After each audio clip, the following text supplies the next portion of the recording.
Hello, a very warm good evening to all of you, and welcome to An Academy. Welcome to this special session where we are going to talk about all the various different climate conventions and the conference of parties associated with the Framework Convention on Climate Change. Now, why should you take a look at this session, and why is this session important for you?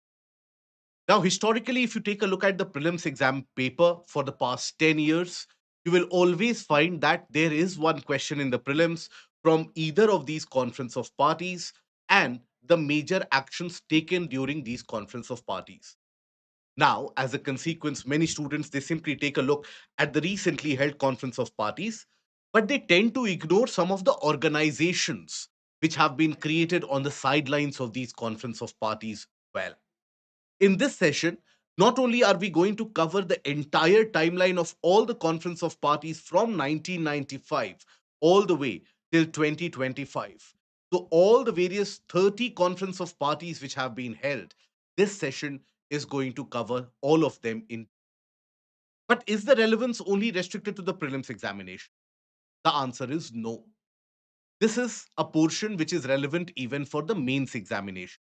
Even in the mains exam, even if you consider the mains examination paper of 2025, you had a question associated with Conference of Parties number 26, which was held way back in 2021. So there are certain Conference of Parties which are considered to be landmark in terms of the achievements, in terms of their outcomes. And that is something which is going to be important for your mains preparation also in the long run if you want to clear the examination and if you want to gain a strong foothold in the portion of environment and ecology. This session is the one stop destination for all of you. After revising and taking a look at this session, you don't need to cover any other material when it comes to the Framework Convention on Climate Change or any of the conference of parties. From that and from there on, you can just keep on updating the current affairs and your job will be more than done. Now, first of all, to start with the basic aspects of it, that what do we mean by United Nations Framework Convention on Climate Change or UNFCCC?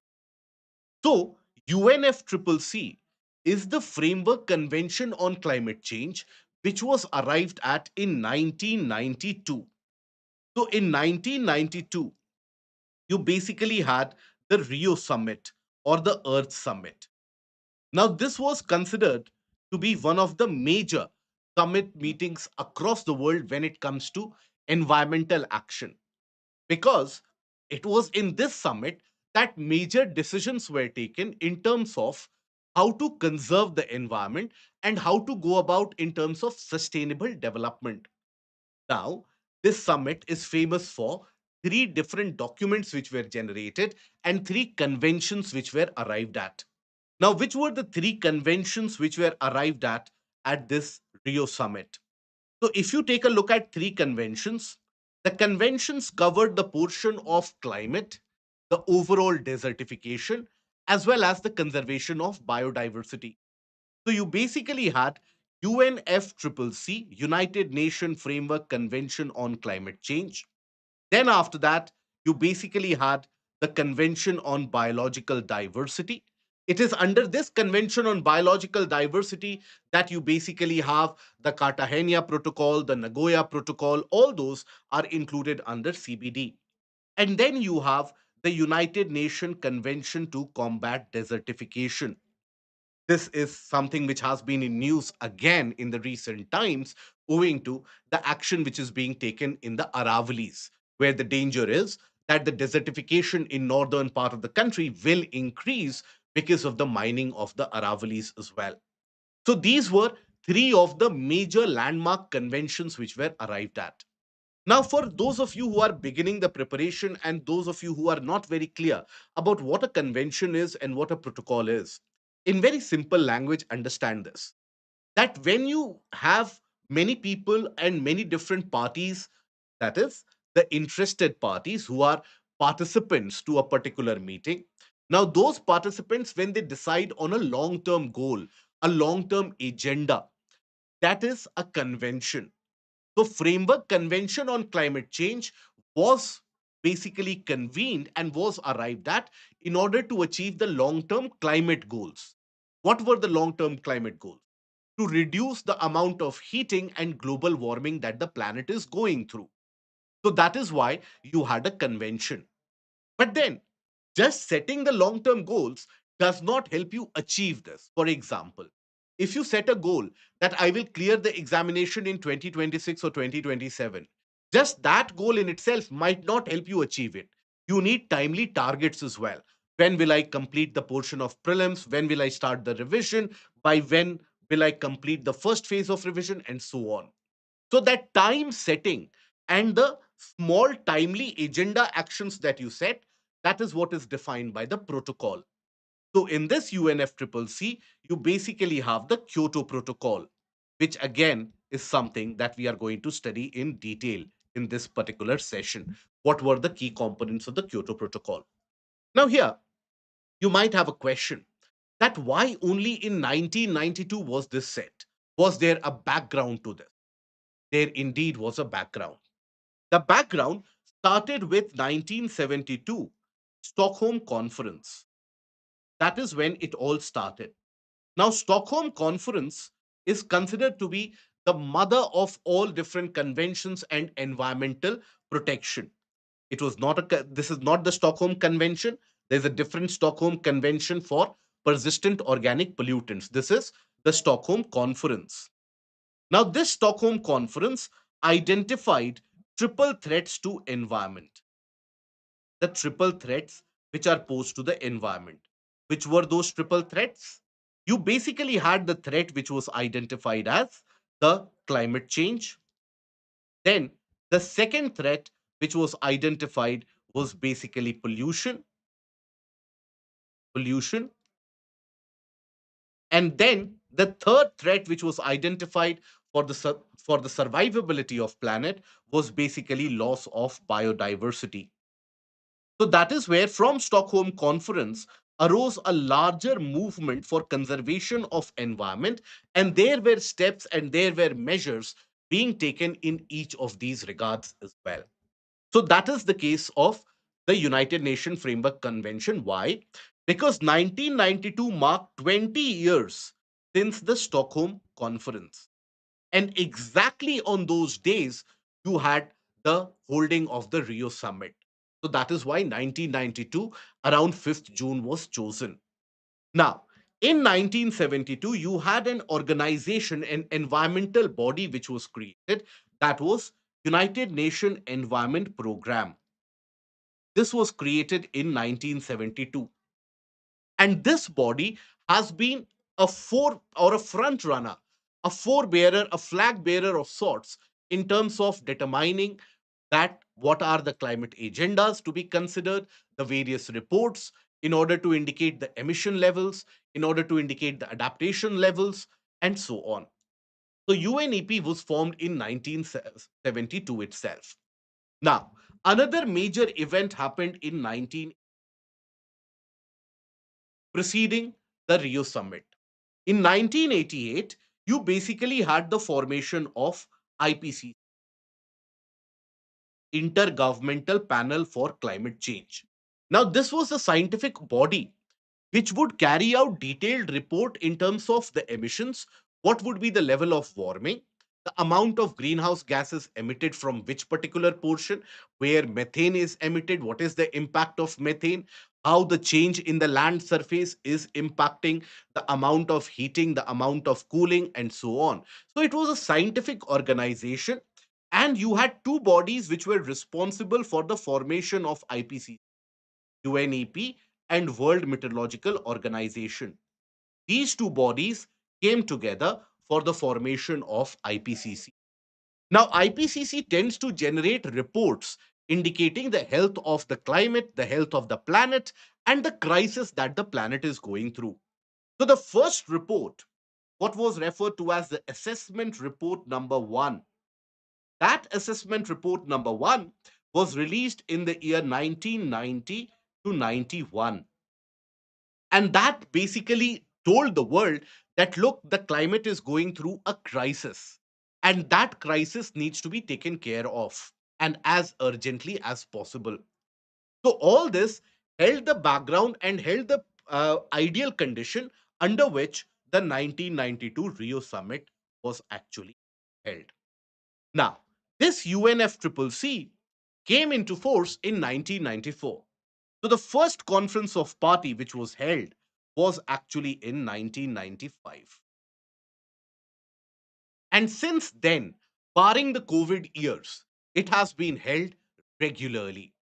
So that is why you overall have around 30 conference of parties which have been held. Not all of them are very important in terms of the outcomes that they have, but then they are very important in terms of steering the negotiations and, for example, developing certain mechanisms like Red Plus, Global Alliance for Finance, then, for example, Global Methane Pledge. So, all of them have actually arisen from the sidelines of these conference of parties. One by one, let us start with the discussion of each of these conference of parties. But before we take a look at the first conference of parties, which was held in 1995 in Berlin, an announcement for all of you, all those who are interested in preparation for civil services, now you don't need to hesitate when to begin. We have come up with a lucrative offer of 55% off and double the validity period. So, whatever is the validity period for your course, it will be double. And you also have CSE Assure, whereby if you have a subscription of 2 years and above, in case you don't clear the examination at the end of it, your next year's preparation is on us. And this is based on the conviction that we have, based on the quality of information and the quality of content that is provided to you on the platform. To avail this, use the code IS English and make your dreams uh, come a bit closer to reality. Now, having said that, now let us come to the portion of these one by one. So it all started in Berlin. Now, at that point of time, and I will give you the background also wherever it is important so that you are able to imagine this, and that is going to help you retain it in a better way. And please understand, many of you will have the temptation to simply download the PDF that we will read it later. You will not be able to retain it. So, understand the background, understand the flow, and that is where you will be able to retain it right now and right here itself so that the revision can also be fruitful. So in Berlin, that is around 1995, 3 years since the convention was agreed upon, there was an increased kind of doubt, a kind of hesitation, and at the same time, restlessness that how do we start with the curbing down of greenhouse gas emissions? Because the convention was clear that look, that if you want to control the temperature rise or global warming, you actually have to limit the emissions which are caused. So that is where the emissions need to be controlled from where? The emissions primarily by the developed nation. So that is where the principle of common but differentiated responsibility was also being discussed about. That all the nations which are emitting, for example, India is also emitting, US is also emitting. But US and India cannot be held at the same pedestal because US has achieved its developmental parameters after those emissions of centuries.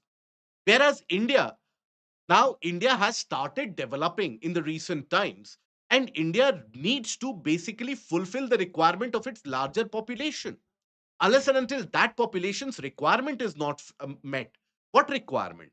Energy, power, vehicles, and so on, industries. So, if that requirement is not met, then we will always be left in the entire sector of poor countries. So, we need to develop. So all the countries are responsible for climate, but some countries have a greater responsibility. Those countries who have a historical baggage of emissions. After all, think about it. The global warming which was being caused in the 1990s, was it being led by the emissions from India? Was it being led by the emissions from China? Absolutely not. These were the historical emissions which were already caused by European nations, by North American nations, and the developed nations of the world. So that CBDR was also in question. So it started on a kind of a pensive note, and that is where countries were classified, the countries were grouped. You basically had The Annex 1 countries included developed nations like US, Canada. Then you had the European nations, those who were part of OECD, right? Organization for Economic Cooperation and Development, a post Second World War organization of the developed nations of Western Europe and North America, to members of OECD. And also some of the economies in transition. What were these economies in transition? The East European nations and Russia, for example. That is, after the fallout of Soviet Union, you did not have USSR as the giant superpower or developed country anymore. You basically had Russia and some of the countries of Eastern Europe. So all these nations basically they were ascribed a target. First target was that we will ask you to limit your emissions. Then, after that, we will ask you, in order to help the poorer countries like India, like China, to give them technological means in order to curb the emission, to give them finance in order to adapt to climate change, to give them funding in order to prevent climate change action. So that is where the Annex 1 parties were clubbed together. And what started was referred to as the Berlin Mandate. So this Berlin Mandate is oftentimes referred to with the UNFCCC. This can be relevant for your prelims examination. That Berlin Mandate is associated with which of these conventions, and that is where you can have Convention of on biological diversity, Convention on desertification, Stockholm Convention, and like that. So Berlin Mandate was associated with the United Nations Framework Convention on climate change. Japan, as a country, was also included in this. So the parties agreed to launch a negotiating process to strengthen commitments for the Annex 1 parties and to develop a protocol or any other legal instrument so that the timely goals setting could be done and they could be achieved, right? Now, Annex 1 countries, they include the industrialized countries, which were the member of OECD, plus the countries of EIT, the economies in transition, including the Russian Federation, Baltic states, and several Central and Eastern European nations. Right? So, US, Canada, Japan, Russia, all of them, they were included in Annex 1 countries. Then the Berlin Mandate discussed about that we need to arrive at a protocol. We need to give targets to these Annex 1 countries, that how to limit emissions, where to limit emissions. So, under that backdrop, the Conference of Parties number 2 was held in Geneva, Switzerland. So, this was furthering the discussion about setting up of a protocol, and that was the Kyoto Protocol. Kyoto Protocol would be arrived at in 1997. We are 1 year prior to the Kyoto Protocol. So at this point of time, intense negotiations were happening. Developed countries obviously were nervous about it. Developed countries were not ready to be a part of any target setting because now the world would be able to watch them and the world would basically make them accountable. You had strong opposition from countries like US. You had strong opposition from countries like Canada, even today for that matter. Take a look at the action of US, one of the larger emitters in the world. Now, whenever you have Donald Trump coming in, he simply says climate change is a conspiracy and US steps out of the Paris Agreement and so on. So that is where you had a discussion, a tense dialogue. So advanced negotiating texts were finalized on emission targets and the possible scope for any future protocol. That what would the protocol include? For example, I will tell you, one of the key sticking points was that what if I give the target and the country does not meet the target? Then what? For example, if I give target to a country A that reduce your emission by 10%, now immediately that country cannot shut down the industries. It will take some time for that country to develop alternatives. So, what do you do in that time period? So, these modalities in before a protocol, that was something which was being finalized in this particular situation. It narrowed the options on flexibility mechanism, carbon sinks, and the compliance which the countries have to adhere to before the further meeting in Kyoto. So, Conference of Parties number one was Berlin Mandate. Conference of Parties number two in Geneva, you had the discussion about what to do in the protocols. And then you had the landmark Kyoto Protocol. Kyoto Protocol was very unique. Never before had the world witnessed such a kind of an action.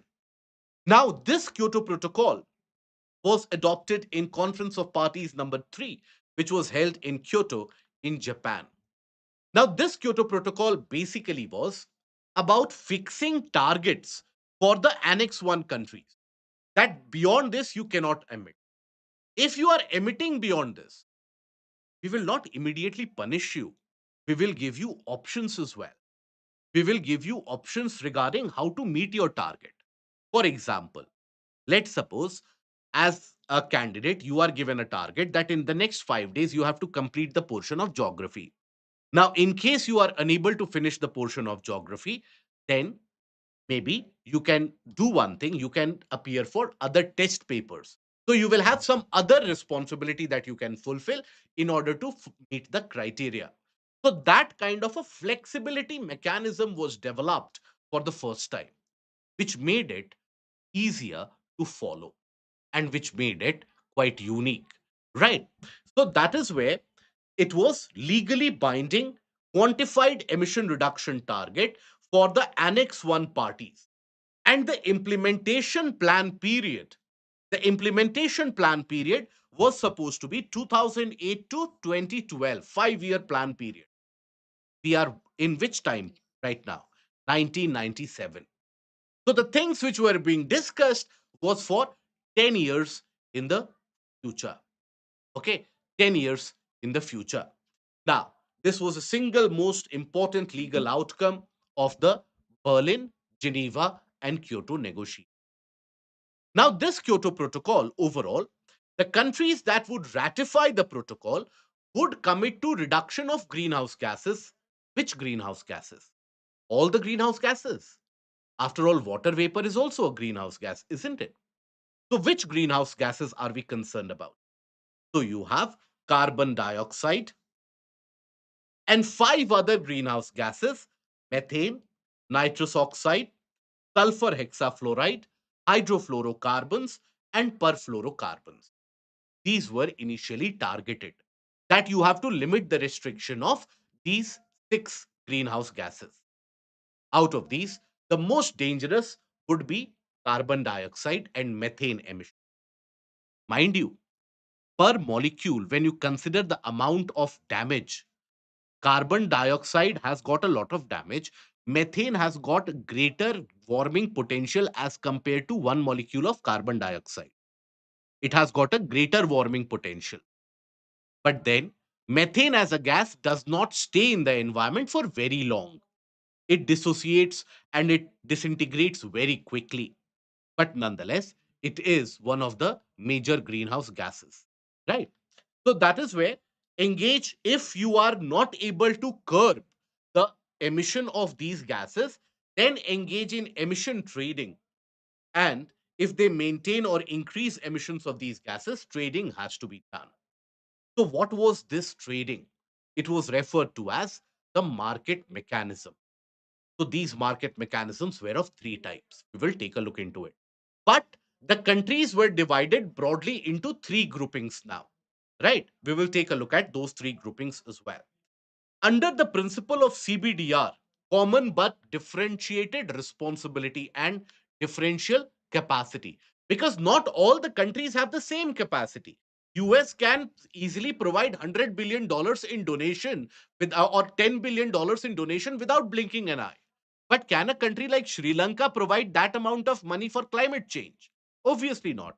Can a country like India provide $10 billion without blinking an eye? Obviously not. There will be repercussions.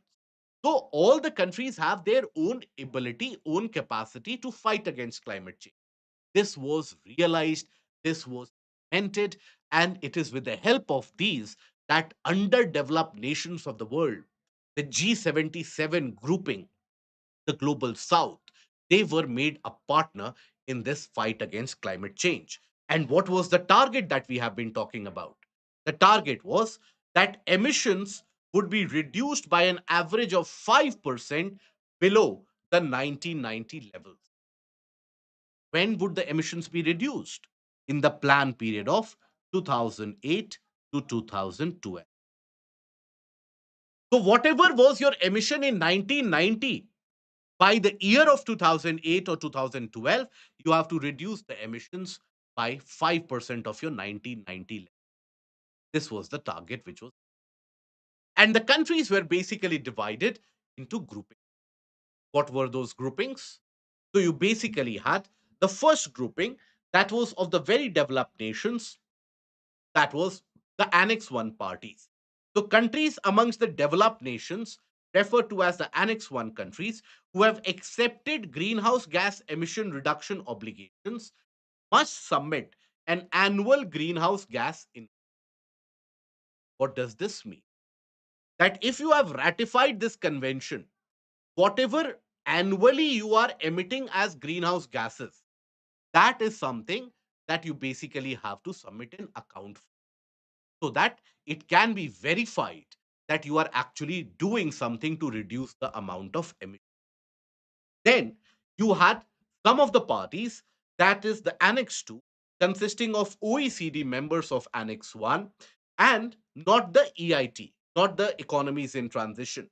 Now, these countries were required to provide financial and technological help to the developing and underdeveloped nations of the world in order to help them fight against climate change. So, think about it, for countries like India, there was no target. But Annex 2 parties were supposed to help countries like India that do one thing. We are not giving you a stringent target. What we are asking you is that you basically provide countries like India with some amount of money, some amount of technology, help them develop alternate and low emission factories and low emission vehicles, and so on. So that was Annex 2 countries. And the countries which were referred to as non Annex 1 nations, were underdeveloped, developing nations. Now, they were not given a target, but they were encouraged that you also, from your end, you try to do whatever you can in order to contribute to climate fight against climate change. So these were the three groupings which were arrived at in the Kyoto Protocol. Now, Kyoto Protocol actually introduced a series of market mechanisms. So, first of all, you had a target. What was the target? Target was, a quick recap, target was 5% reduction from 1990 levels. Okay, from 1990 levels.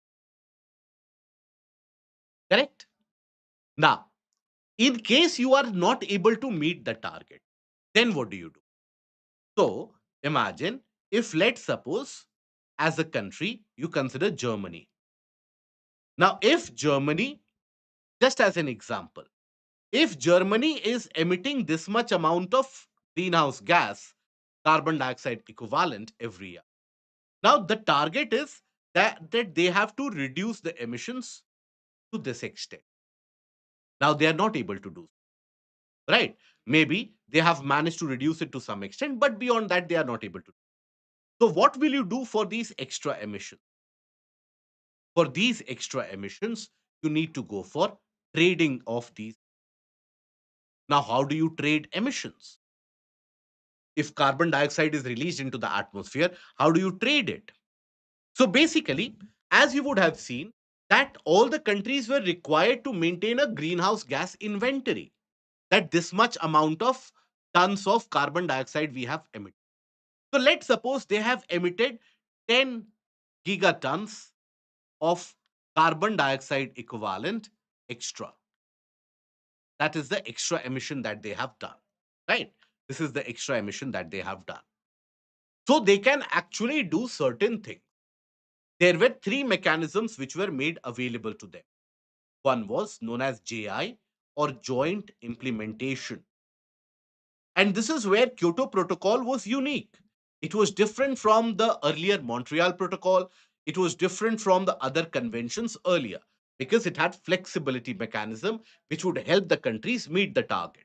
Then you had clean development mechanism, clean development mechanism, right? Or CDM. And the third would basically be emission trading. Directly you trade the emission. Let's understand what each of them they actually mean. What is the key outcome of each? So Germany decides that this is the extra 10 gigaton of carbon dioxide that I have emitted. I have to fulfill the target. So what Germany can do? It can actually invest in another advanced economy like UK, right? It can actually invest in an advanced economy like UK and help UK set up a clean energy plant, for which UK ideally would have set up a coal power plant, but that coal power plant would have increased the emissions. So, in order to reduce the emissions from other developed nations, could invest there. Now, the immediate question which should come into your mind is that if Germany is investing in UK, why can't Germany reduce its own emissions using that money? Isn't it? If that extra emission for that Germany is investing in UK, why can't Germany invest it itself and save money and reduce the emission? The answer is very simple. That when you are emitting to a certain level, for example, right now, take a look at the emissions that India is doing. Now we know that our emissions are creating pollution problems. But when we see that Delhi is polluted, can we suddenly stop all our emissions? No, because that would involve shutting down of all the factories in the region. That would involve shutting down of all the power plants in the region. That would involve stopping all the construction activities in the region. That would involve stopping all the vehicles moving in that region. Now, that means shutting down the economy, putting the off switch to the entire economic growth. Any country cannot afford to do so. So even India right now, when it is taking a look at the Delhi problem, at best what it can do is it can prepare a 10-year roadmap that in 10 years or in 5 years we will do this so that the emissions level reduce, so that the air will be cleaner. It cannot do something immediately. It is not like a flash in the pan, isn't it? So that is why Germany immediately cannot reduce the emission. But what it can do, it can help other countries reduce their emissions in the long run. So that is like a compensation that they are doing. So it can invest in another advanced economy. Now, in that advanced economy, it will invest so much that it reduces their emission by 10 gigatons, for example.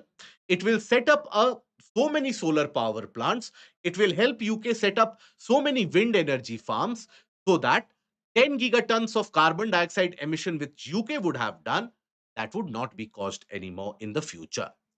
So that investment of 10 to reduce 10 gigatons of CO2 equivalent emissions. Now, when Germany would invest this much money, Germany would be given credits in return. Now, these credits Germany could show to the world, and then it would say that, look, I had exceeded my emissions by 10 gigatons. This much credit I have got in return, so I have fulfilled my target. This is known as joint implementation.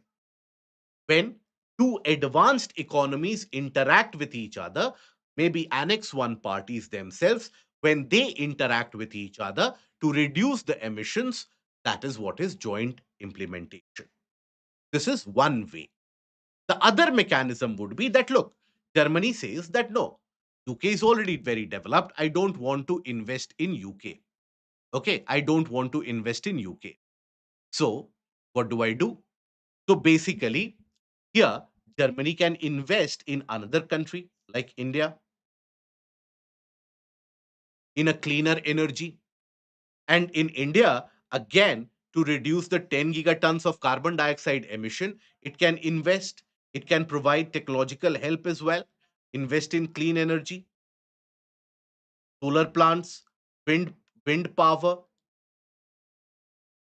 right? And in return, India will give Germany credits, equal amount of credits. This would be referred to as a clean development mechanism.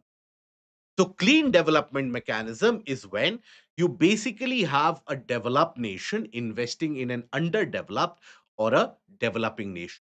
China and India have been the biggest recipients of such investments since the past almost 1.5 decades. From 2011 onwards, India has been one of the larger recipients after China for these kind of investments from the developed nation. That is where you would have observed many developed nations are partnering and had been partnering with India to expand India's solar power capacity, wind power generation, and so on. So that is CDM or Clean Development Mechanism. Okay.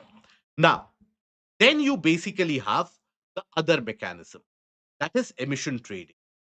You set up a carbon market that Germany is basically emitting 10 gigatons of carbon dioxide equivalent extra.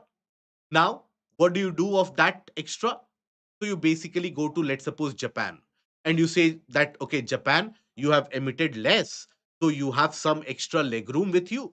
You give us credits, I will give you money, right? It can trade that extra emission with countries, with companies, it can trade that.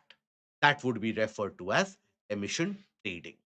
So this could be done with countries, companies, etc. So all these three mechanisms were catered in order to provide flexibility, in order to provide the mechanism by which they could fulfill their target. That is where Kyoto Protocol was quite innovative and quite a landmark in terms of that period of time. Okay. Now, after this, so basically, in the case of Kyoto Protocol, you had the three mechanisms: joint implementation, CDM, and emission trading. Okay. Now, here, the outcome or the aspect was also that look, we need to establish a kind of a global fund, what would be referred to as the adaptation fund.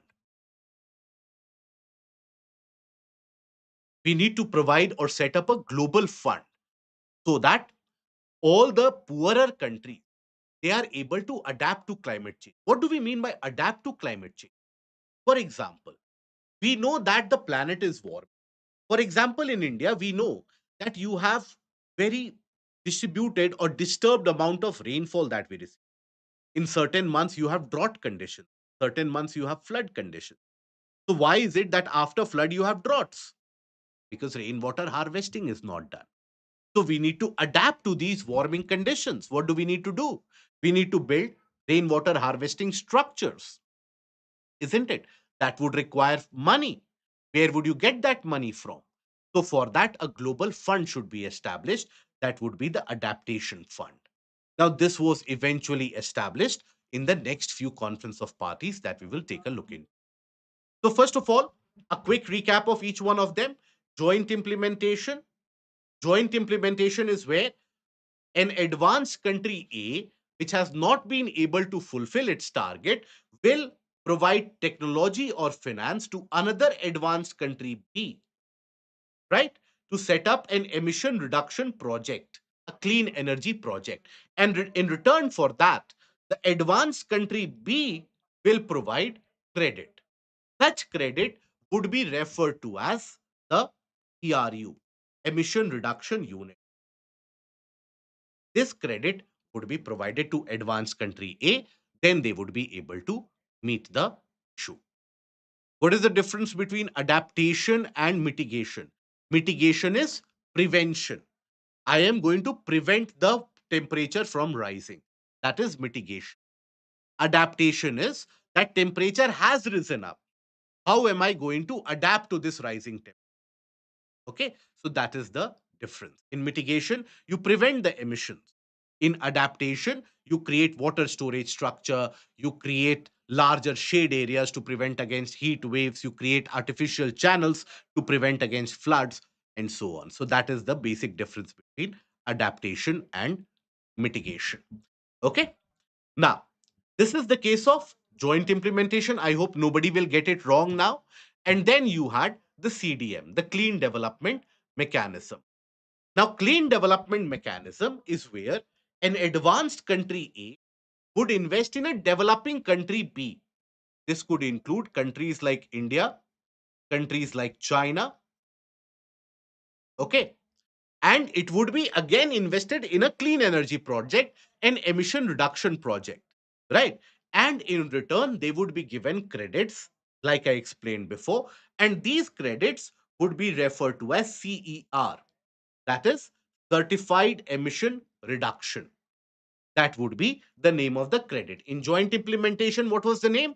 Emission Reduction Unit, ERU. In the case of Clean Development Mechanism, it is the CER, Certified Emission Reduction. This is just a modality of the different names of these credits. Overall, the basic principle is one and the same. Okay. And then, if none of these you want to do, you don't want to invest in a developed nation, you don't want to invest in a developing nation, then what you can do?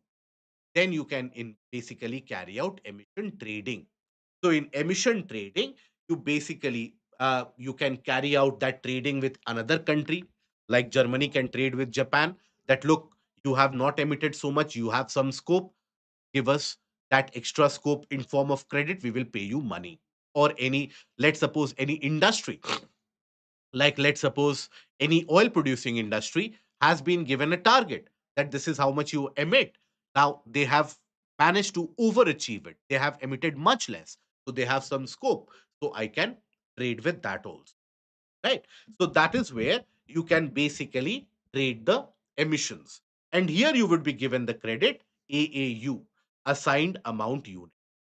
Okay, one credit, one credit or one carbon credit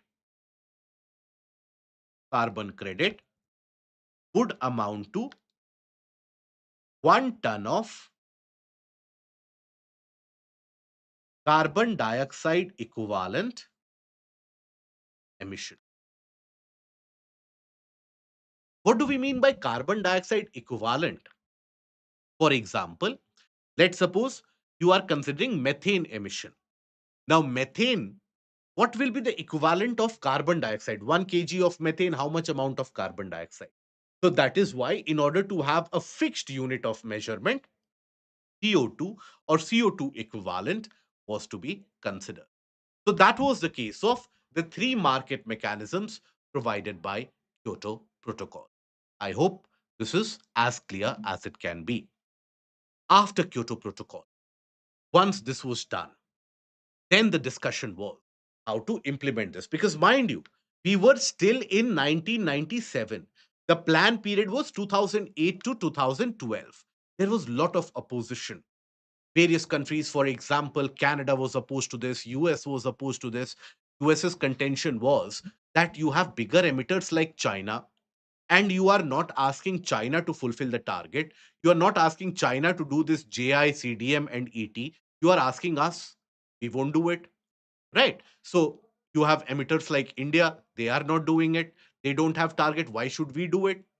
In fact, Canada also exited this legality of Kyoto Protocol in the late 2000s, because Canada's contention was that US has exited. US also exited this. US has exited it. China is not a part of it. If major emitters are not a part of it, why should we care? So Canada also exited. So that there was a lot of confusion as well.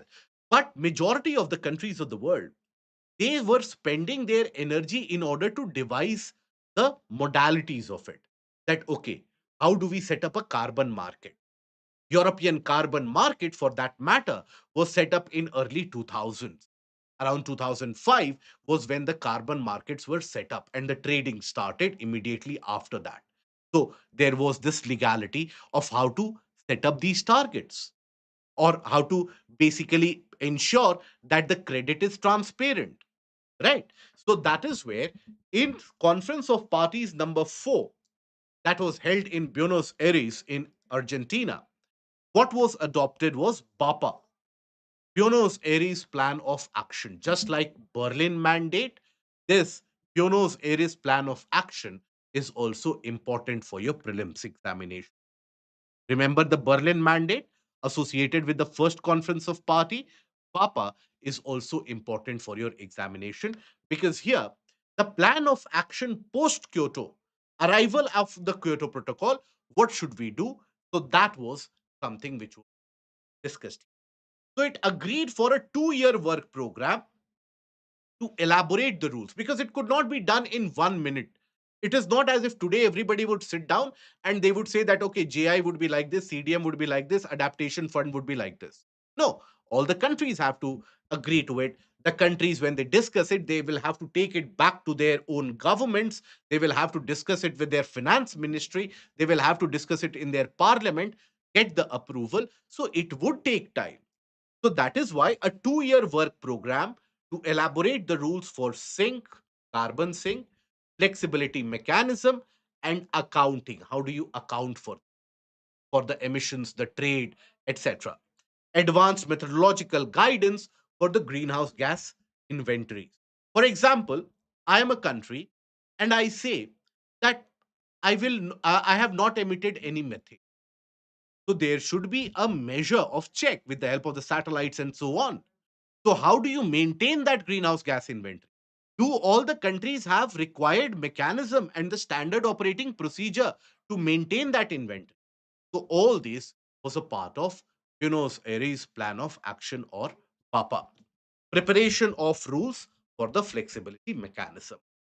Then the Conference of Parties returned to Germany again after 4 years. And Conference of Parties number 5 was held in Bonn in Germany. So additional decisions to flesh out mechanisms, accounting rules, reporting formats, and to prepare for much tougher COP6. COP6 was very, very difficult. The talks broke down. So much so that in Conference of Parties number 6, which was held in Hague, it was many of the countries threatened to walk out of the convention itself. That is why COP6 took place in two installments. The first part in November 2000 was held in Hague, whereas where all the bickering happened, all the fighting happened. Developed nations were fighting that we will not give money. Developing nations should be made accountable. Developing nations were saying that our demand should be met. How is it that you are basically ignoring the demands of the population of the developing nation? Just because we are poor doesn't mean that we are not concerned with climate, right? So that is where you had countries like India, China, South Africa. They started forming a kind of a grouping and a coalition. Okay. Now, in Hague, the talks collapsed. And there was very deep disagreement between EU, the European Union, the US, the G77, the Global South. There was heavy disagreement about the flexibility mechanism and what should be considered to be the compliance. That do we necessarily have to carry out this trading? Can we do otherwise or not? US was very hell bent on saying that this is not done. That is why US exited the next year itself. Now, the meeting was charged and was associated with high stakes and it ended prematurely. Then again, all the nations they came together and this COP6 that again reconvened basically in Bonn in 2001. Immediately next year, all the members they convened. And here the Bonn agreements were arrived at. So when you have to think about Bonn agreement, think about it. It is an agreement. When do countries arrive at an agreement? When there is some amount of difference and they have to come together. So Bonn agreement was generated, was created out of the discord created at the Conference of Parties number 6 at Hague. Okay. Now, interim package of political decisions and cleared the way for the implementation mechanism of the Kyoto Protocol. That how do you implement that? And Marrakesh, where the next conference of parties was supposed to be held, for that the roadmap was prepared. The Bonn outcome was important politically because it actually revived the entire process of climate convention. Because as I told you, at The Hague, all the countries threatened to walk out of the climate convention, and the entire global fight against climate change, that was to be put in a lot of danger. Right. Now, here, Conference of Parties number 7, that is Marrakesh in Morocco, that was held amidst lot of global headlines. And this was in 2001 itself, the later part of 2001. And here, the Marrakesh Accords were arrived at. Now, here, the decisions operationalized the outcomes of the Kyoto Protocol. So, in Kyoto Protocol, these were the outlines. The outlines were decided. But then, how to operationalize them? When to operationalize them? For that, also, you needed a roadmap. So, the modalities and the procedures for mechanism, for compliance, accounting, reporting for the Kyoto Protocol, that was finalized. So Marrakesh COP was also very important, right? And these decisions made the protocol implementable once it would be ratified. All that was required was ratification. Okay. And don't get confused in all these names. Don't worry. What I will do is I will provide to you with a detailed summary of all the conference of parties, the major outcomes of it up till 1995 to 2015. The moment we reach up till Paris Agreement, I will give you a detailed summary. And then post Paris Agreement to the COP, which was held recently in Belém, I will give you another summary. And then along with that, I will give you a summary to give you an idea about all the important conference of parties as well. So that would help you revise it and help you retain it as well. So right now, what I want you to do is I want you to understand the geopolitical equations and the various different angles and the various different perspectives which were at stake when this conference of parties were being held. Okay, right. BAPA and Conference of Parties number 7. So, BAPA was basically where it was decided that now we will work on the roadmap for this.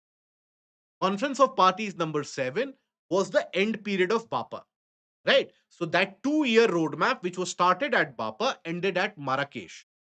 Okay. And that is where the implementation and all these were finalized. So think about it.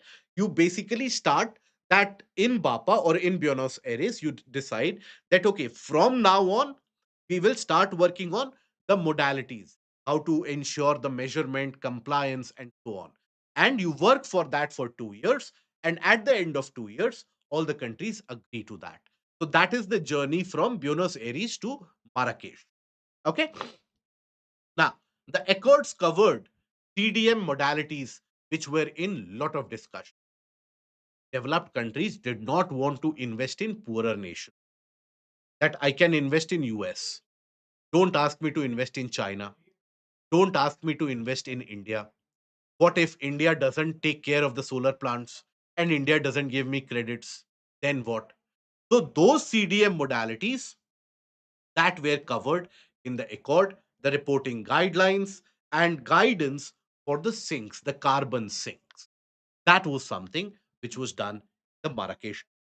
Here, the IPCC's, the Intergovernmental Panel for Climate Change that I have mentioned. Now, IPCC had generated good practice guidance regarding greenhouse gas inventories. Remember, we talked about the fact that there was an importance which was felt that all the various countries need to have a standardized greenhouse gas incentive or the greenhouse gas inventory. So that was then released by IPCC because IPCC is a scientific arm. IPCC gives you scientific recommendation, right? So that is where adoption and endorsement of the IPCC good practices guidance was done. Now, the Marrakesh Accords are referred to as the rule book for Kyoto Protocol's mechanism. Okay, this is referred to as the rule book for the Kyoto Protocol mechanism. Yes, it is important for you for your prelims examination to retain this IPCC. IPCC was formed by UNEP plus World Meteorological Organization. Okay. Till now, IPCC has generated how many reports? It has generated six assessment reports. Okay, six assessment reports. The seventh assessment report is about to come within a year or two. So that is where these IPCC reports, they carry a great weightage as well. Then after that, Conference of Parties number 8 was held in New Delhi, India. Now, one issue that we have with the Conference of Parties which was held in India, where you can differentiate it from the other Conference of Parties held in different parts of the globe, India somehow failed to market itself as a major player against climate change. It did not market itself because when you are a host of Conference of Parties, it is a very prestigious thing. Look at how Brazil, for the past year, has been marketing itself as a champion of climate change because the Conference of Parties was being held in Brazil. Turkey has been doing it for the next year, right? So there has been a kind of that lack of global appeal on Indian side in terms of marketing itself. As a consequence of that, what happens? Now you might have a question: why do we need to market ourselves? We need to do action. Why to market? The reason is that many countries, after this Conference of Parties, they continued to blame India as the major emitter source. And they continued to blame and label India as one of the most irresponsible nations when it comes to fight against climate change. Now, this is clearly a propaganda of the Western nations to put pressure on India. But still, we needed to have a counter that look, we are a historical civilization, thousands of years old, and climate, nature conservation has been a part of our traditional outlook. So that outreach was somehow slightly missing during this Conference of Parties. And one can argue that look, in 2001 and 2002, we had our own series of crises. We had the global sanctions imposed upon us due to the nuclear test. We had just come out of a very financially draining war. There were various different kinds of parliamentary deadlocks that the coalition government was operating under. So there was a lot of pressure that we were in. But still, this was an opportunity which was slightly missed. Having said that, when the Conference of Parties was held in India, India basically used this opportunity to champion the cause of the poor. And India said that, look, you are blaming the poorer nations, you are blaming the developing nations, but unless and until the poverty will be eradicated, unless and until you ensure that the poorer population they get their justifiable rights, till that point of time there is no point of fighting against climate change. You cannot ask India to reduce emissions. If we don't have the technology for solar cells, we will build thermal power plants. We will build fired power plants. We will run industries on coal, on diesel, or provide us with the technology, provide us with the financial assistance, or wait for us to develop that technology. But we cannot put our citizens at risk just because the global ego and prestige has to be settled. So that was where India became one of the champions of the global south, right? So post Marrakesh, moving from rule making to implementation, that how implementation has to be done. Marrakesh Accords, rule book for the entire mechanism against climate change, rule book for the Kyoto Protocol was the Marrakesh Accords. So developing countries emphasized adaptation and technology transfer. And they emphasized that focus on adaptation, capacity building, technology transfer, and the needs of developing. Okay. It was not a very eventful conference of parties, so to say. A Delhi declaration was arrived at. But this Delhi declaration largely talked about the case of the serving or providing sustainable development, eradicating poverty, social justice, all those things, which generally would be included in our 5 year plans also, inclusive growth and so on. Then Conference of Parties number 9 moved to Milan, Italy, again back to Europe.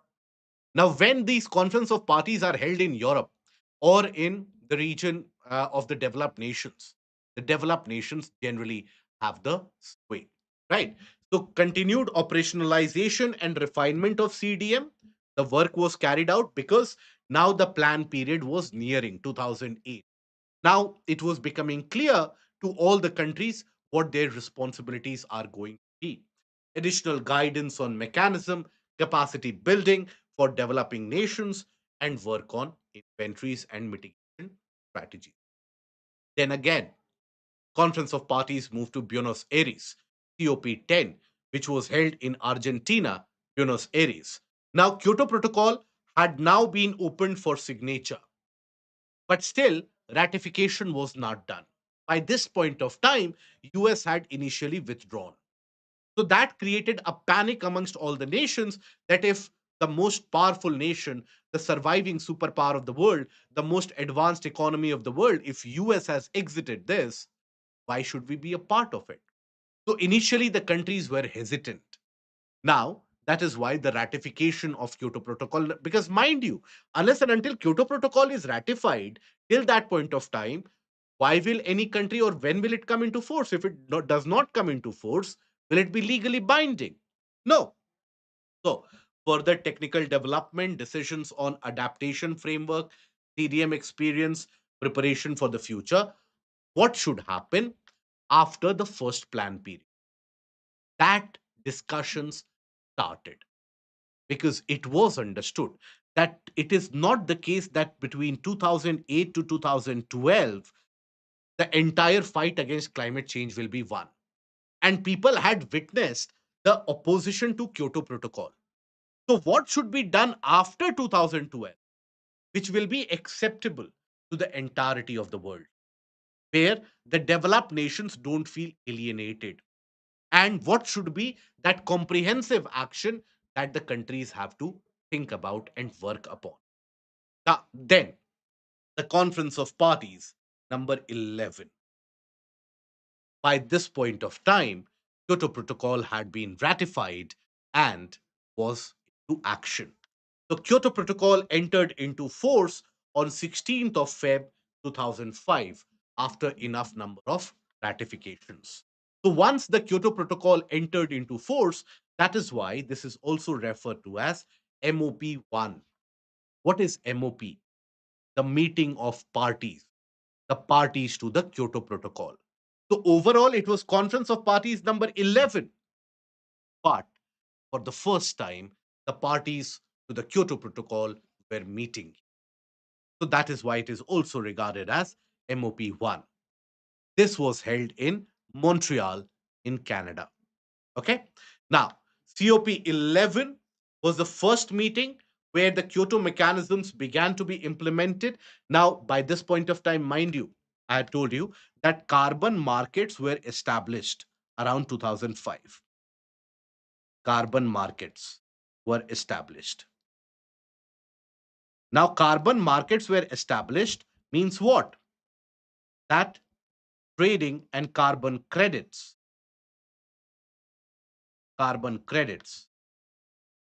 and their trading that could be done.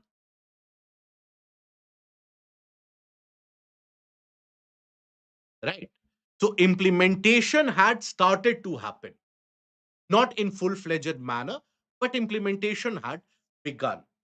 Focus on operationalizing the protocol, the compliance committee work, CDM project pipeline issues. That, for example, what do we mean by CDM project pipeline issue? That let's suppose Germany also wants to earn credit, UK also wants to earn credit, Japan also wants to earn credit. All of them want to invest. Now, where would you want to invest? Wherever you get the best return, isn't it? Wherever you get the best return. So all of them want to invest either in China or in India. So you need to have you need to have sufficient credit system created.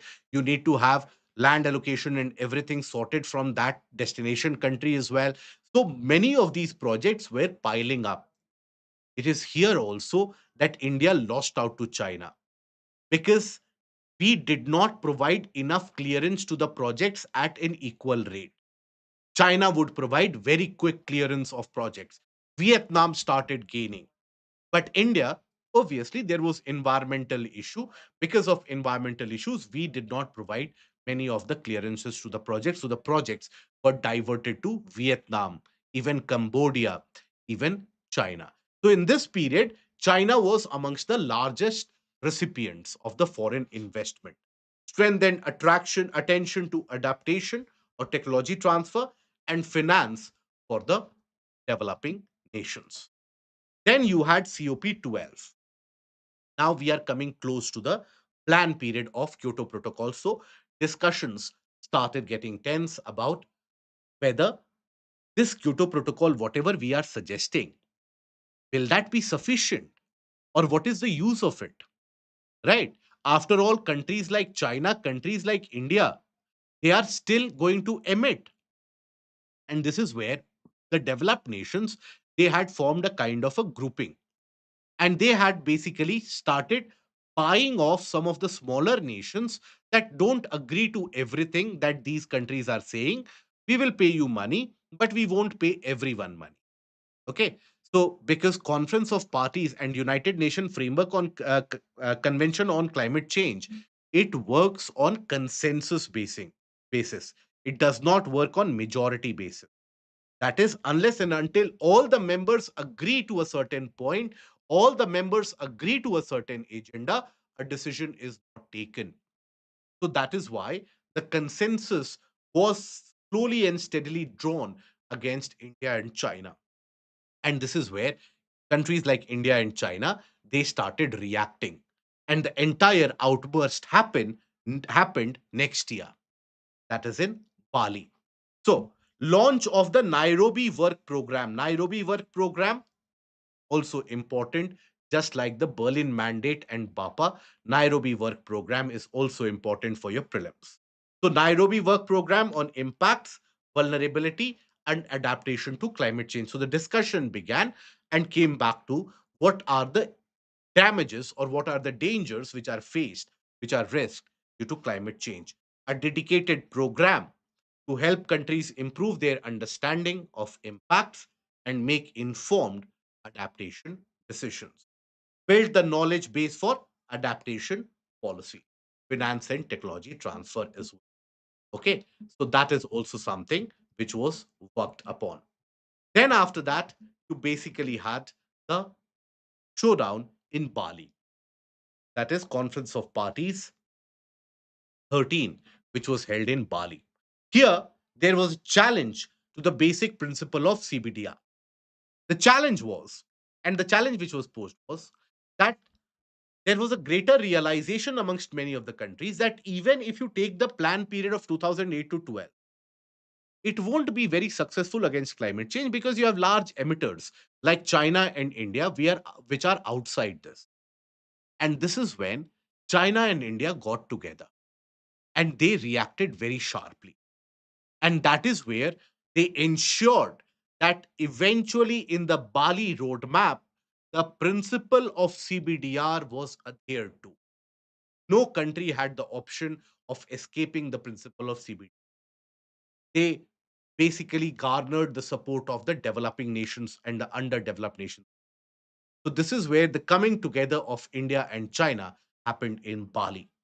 So, multilateral realization that Kyoto alone would not deliver full global coverage.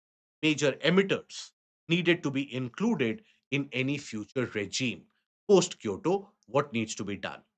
Okay, so COP13 got a roadmap to a post 2012 framework.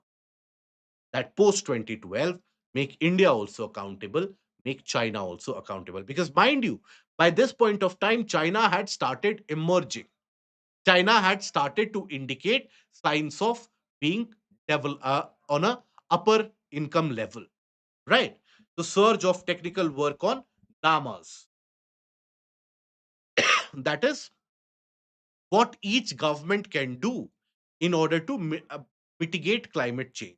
That is nationally appropriate mitigation action beyond the realm and beyond the rules of Kyoto Protocol. As a country, what you can do to fight against climate change. So you should not only rely on Kyoto Protocol, you should bring your own mechanisms at work as well. So that is where the Bali roadmap basically includes Dama. Now, here, framework, technology roadmap, adaptation strategy that was worked upon.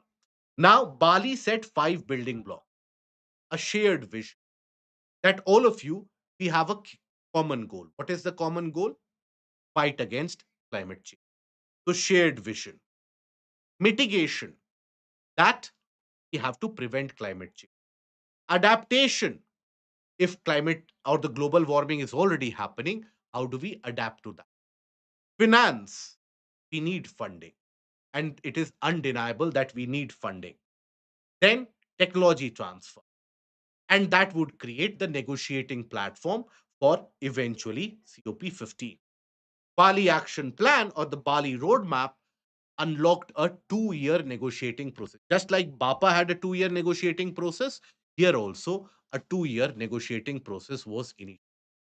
And this was basically under two different tracks: ad hoc working group on long term cooperative action, that is where underdeveloped developing nations would also be urged that what will you do after 2012. So that was AWG-LCA, and then you had AWG-KP. So this was in order to ask the developed nations that give more money, give more funding, give more developmental assistance, give more technological transfer. Only then will we be able to fight against climate change. So this was for the developed nation, developed nation. Okay. And the developed nations were asked for more commitments in terms of funding,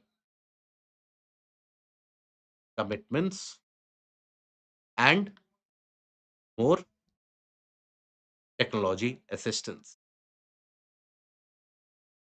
Assist. Okay. Whereas this was for the post 2012 commitments, actions. Eventually, principle of CBDR was strengthened. Principle of CBDR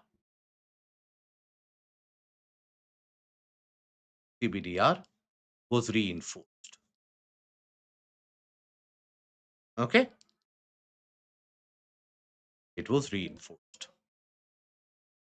Okay, then after that, you had COP14, which was slightly uneventful in Poland, in Poznan. Now, this was the midpoint of the Bali roadmap because Bali roadmap was a 2 year roadmap. So, next year, it was the midpoint. So, parties moved from broad mandates toward concrete negotiating points, which could be then finalized in COP15 at Copenhagen. And from here, the plan period of Kyoto Protocol had begun. Plan period for Kyoto Protocol had begun. Kyoto Protocol had begun. Still, as you would see, that the countries have not arrived at a concrete action plan for the future, what to do after 2012. Now, operationalization of the adaptation fund was done. This is relevant for your prelims. So, adaptation fund would be created out of CDM. Okay. When what was it operationalized? At COP14, Poland.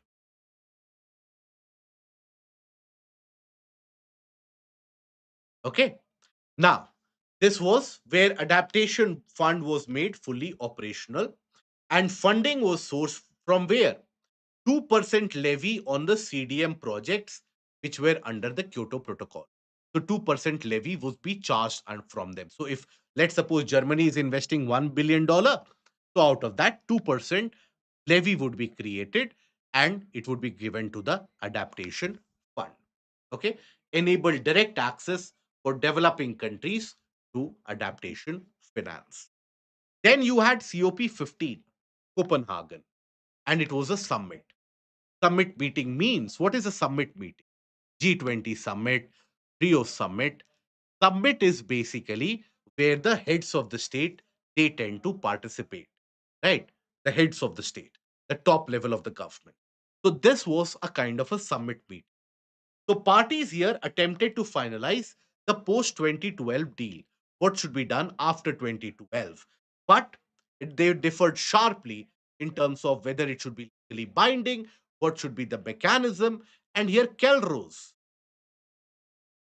finance, what is Kelrose? Quantified emission limitation and reduction objective.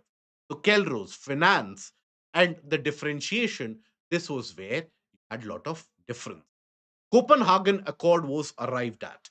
It was not adopted as a formal outcome of the Conference of Party. It was just noted because everybody did not agree to it. That is why not formally recognized. But it represented a political agreement submitted by a small group of countries: US, China, Brazil, India, South Africa, the major players across the world. They had agreed. And this is where the global geopolitics had started changing. You basically had Barack Obama being at the helm of affairs in Europe.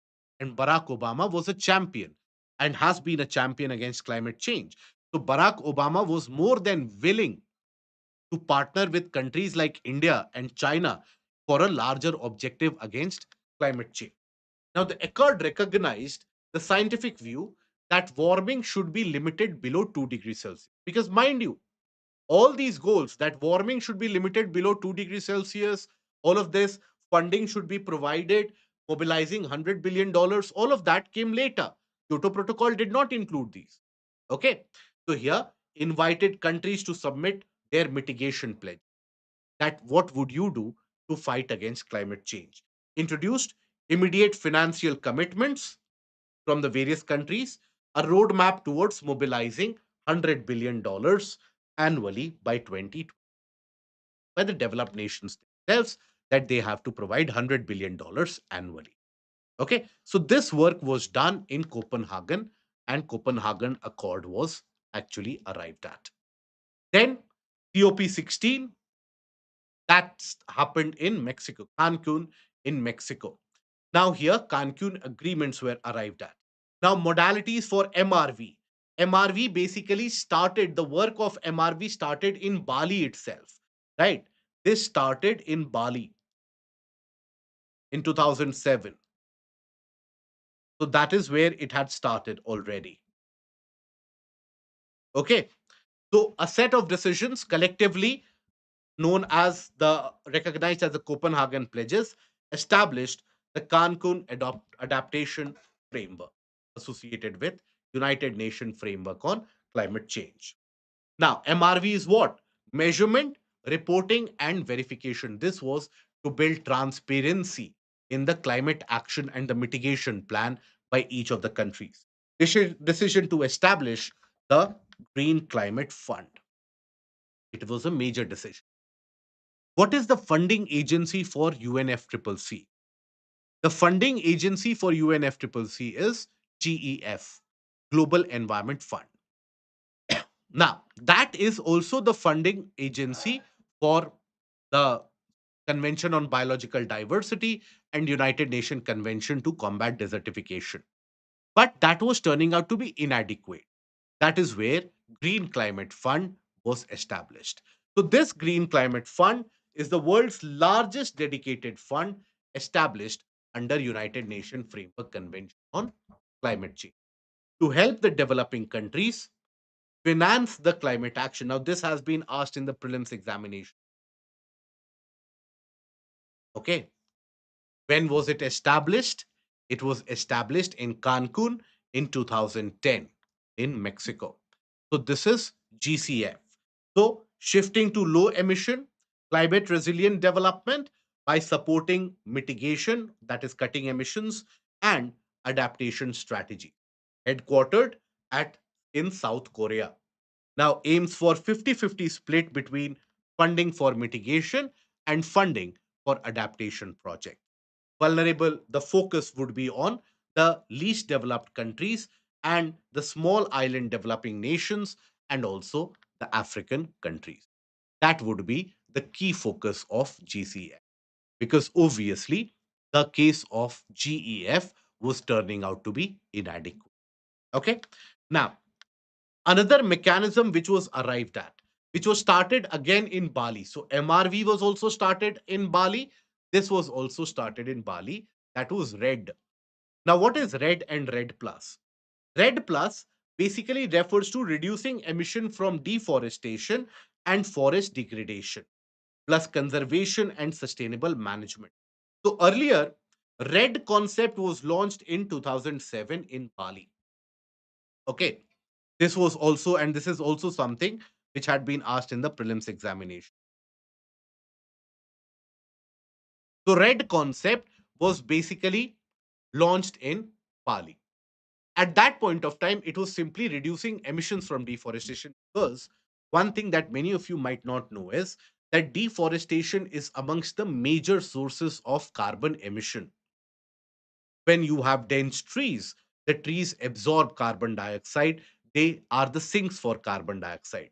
But when you cut down the trees, there is lot of methane, etc., which gets released. So they become the sources of carbon emission.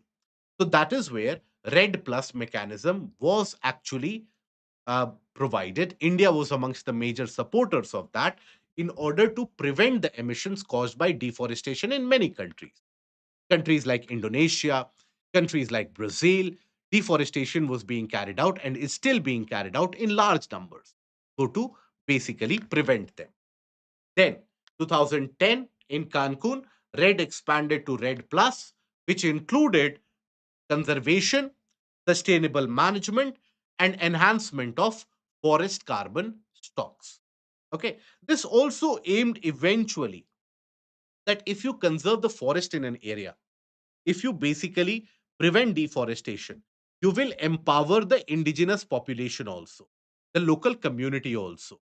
And that is where eventually in the long run,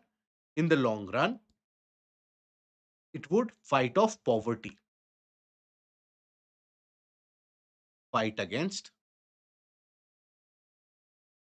poverty. Okay. In the long run, there would be fight against poverty as well. Now, 2013 is where the Warsaw Framework for RED Plus was established, and their detailed rules, safeguard, etc. mechanism was given. So, this is the evolution cycle of RED and RED Plus. Okay. Now, what is this RED Plus? So, it provides a kind of a holistic framework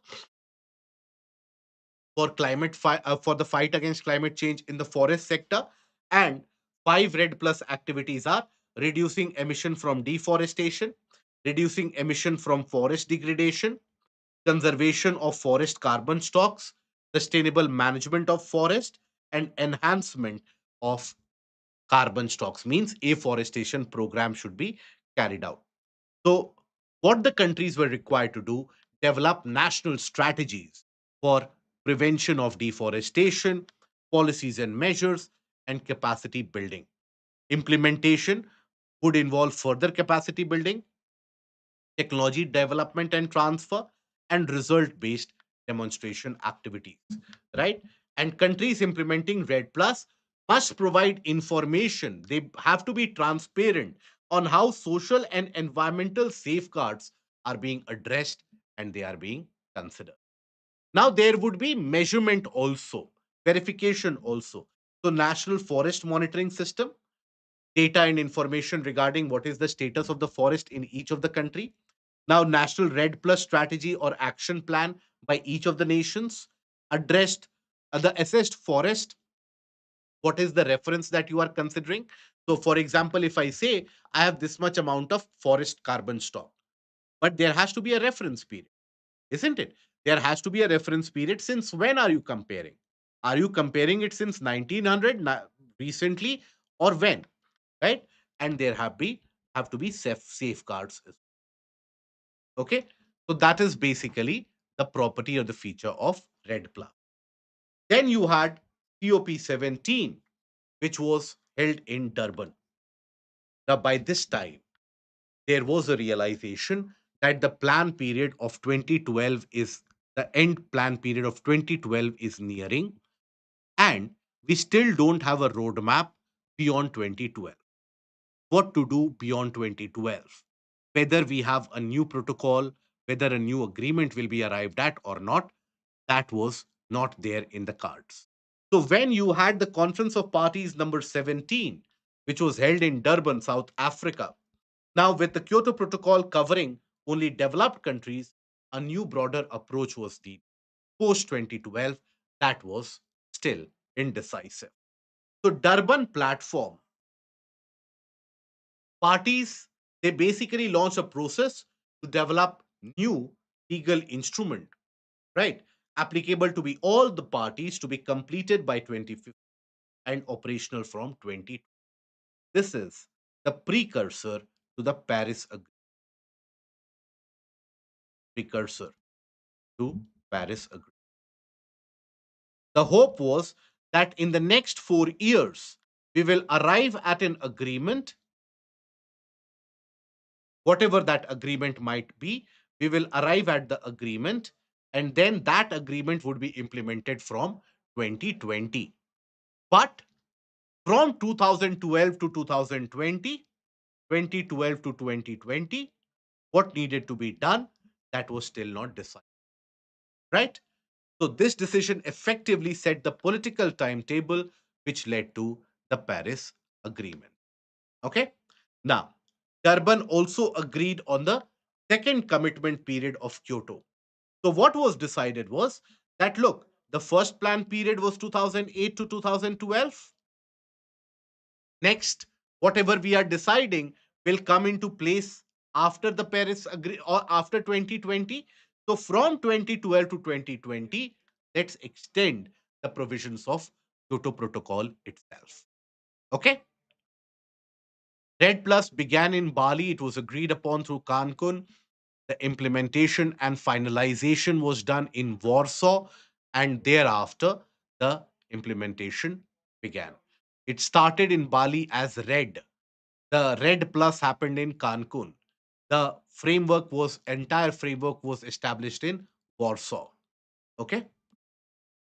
Now, the second commitment period of Kyoto, that is what to happen between 2012 and 2020, that was agreed at the Durban, and it would be modified next year in the Doha Amendment. So operationalization of Green Climate Fund was achieved in this particular stage. So formal steps were taken to operationalize the GCF agreement in terms of the governance structure, right? World Bank would be the initial trustee of the GCF as well. Just like World Bank is the trustee of Global Environment Facility, similarly for the Green Fund, the World Bank would be trustee. Transitional arrangements role as the primary multilateral climate finance channel, reinforce the long-term goal of $100 billion per year for the developing nations after 2020. Then you had this Conference of Parties number 18 in Doha, in Qatar. This is where Doha Amendment was arrived at. Doha Amendment is again a landmark that you have to be aware of. And this Doha Amendment extended the second phase of Kyoto, up till 2020. Okay. So finalize the elements for the 2015 agreement while keeping the Kyoto process alive. The Doha Amendment provided the second commitment period of Kyoto from 2013 up till 2020. Okay. And it was limited in ambition, but implementation was something which was focused on. New goals were not decided, but implementation was focused. Then, Conference of Parties number 19, Warsaw in Poland. This is where Red Plus mechanism was also devised, the framework of it. And this is also known as the LND Conference of Party, because loss and damage was something which was just in greater detail. What is this concept of loss and damage? The concept is that look, you have various different countries like Pakistan, India, Nepal, Bangladesh, Bhutan. Now they are suffering, small island nations like Tuvalu. Now we are suffering the brunt of climate change. And that climate change is not caused by us, it is caused historically by the developed nation. So, where do we get the fund for that loss and damage? How do we repair ourselves? How do we mitigate or how do we adapt to that? So, for that, there needs to be a loss and damage fund created. So, that discussion started in Warsaw, right? So, agreement to establish a work stream on loss and damage. And when was this implemented, by the way? This started in Conference of Parties number 19. It was eventually implemented in Conference of Parties number 27. So think about it, how many years passed by for the discussion of loss and damage, which used to happen continuously. Because the developed nations would say, we will not give money. Ask us anything, ask us for broader goals, we will not give money. And mind you, at this point of time, the world was also going through a financial crisis. So getting money from the developed nations was not easy either. So this led to later Warsaw International Mechanism for Loss and Damage. Right? Now, then you had COP20, that is Lima in Peru. Now, this is where you had a broader modality agreed upon for Paris Agreement. That Paris Agreement had to be different from Kyoto Protocol. How? So, in Kyoto Protocol, you basically had devised a mechanism whereby you had fixed targets to the nation. You had given the nations with certain targets, and the nations had to fulfill that. And that was the key sticking point for many countries. By 2011, Canada had also exited because Canada had said that US is not a part of this Kyoto Protocol. China is not a part of this Kyoto Protocol. These are the larger emitters. Why should we be a part of the Kyoto Protocol? Why should we have these targets imposed on us? Because when you give someone any target, it is a kind of an imposition, and the countries are not ready for that. So that is where you basically had a kind of an opposition. And the thought process was that rather than giving the countries a target, whatever has to follow the Kyoto Protocol, the countries should bring their own targets. Right. So that is where INDC, intended nationally determined contributions, that guidance was something on which work had started. Okay. The final major negotiating step before the Paris Agreement, because by this point of time, Paris Agreement was more or less realized. And it is here that US took the lead. And this is where it is due.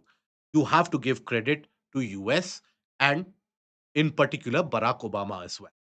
So that is where countries like France, countries like US, they were basically canvassing, dealing with, and multiple meetings were being held with the developing nations that, okay, we will not give targets. This is what we are seeking to do. We will participate in that. Okay. So Lima's task was to produce a clear negotiating text and guidance to ensure that parties, all the members, they submit a comparable pre 2015 INDs. Okay. FEMA call for climate action was issued, where a text, negotiating text for the Paris Agreement, and a common reporting or communication format for INDC. For example, the country should be clear upon that whether you will reduce the carbon intensity, by when will you achieve net zero, all these matters were to be discussed.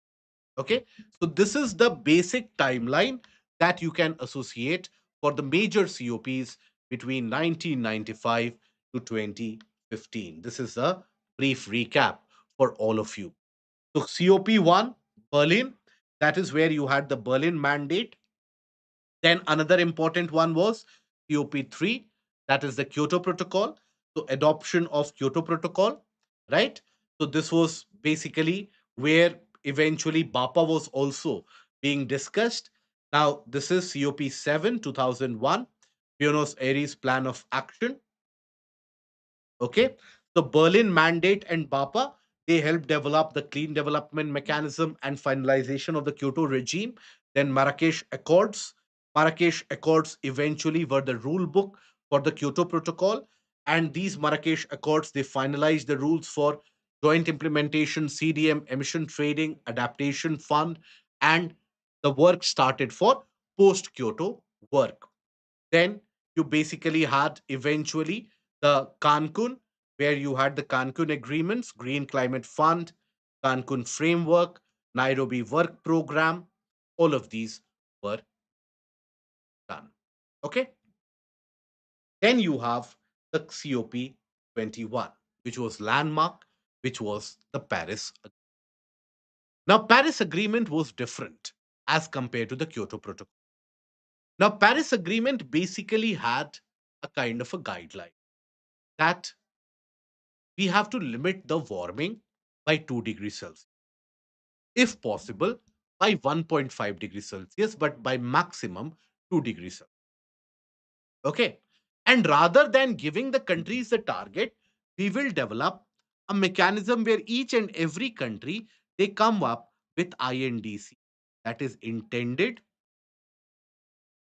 nationally determined contributions.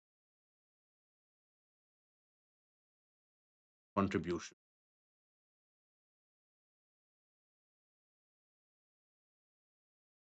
INDC. Okay. Now each country will submit what is it that they want to do in the fight against climate change. Now, these countries also have to open themselves for inspection. Every 5 years, there will be a global stock take. 5 years, verification, and open for inspection. The MRV mechanism. Remember the MRV mechanism, which started way back from Bali itself. So, verification and inspection. And this is where you basically would have the case of global stocktake mechanism. Stocktake mechanism. Then, other than that, further reinvigorated and cemented the principle of CBDR, common but differentiated responsibility. Differentiated responsibility. Okay. Other than that, they also talked about the case of net zero emissions. Emissions.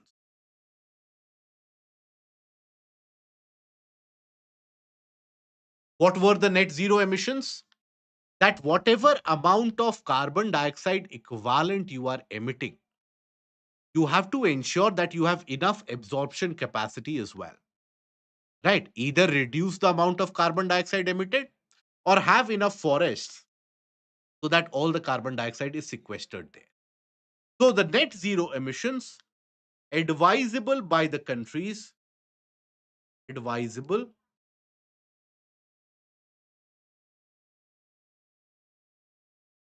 to be achieved by 2050. By 2050.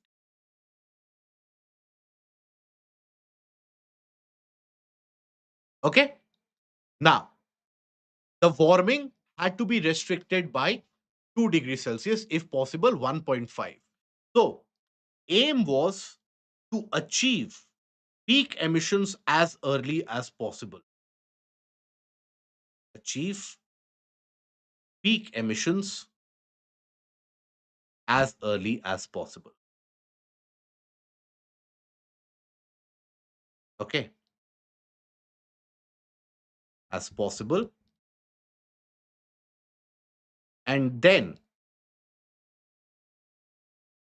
by newer technologies, newer tech, ensure cooling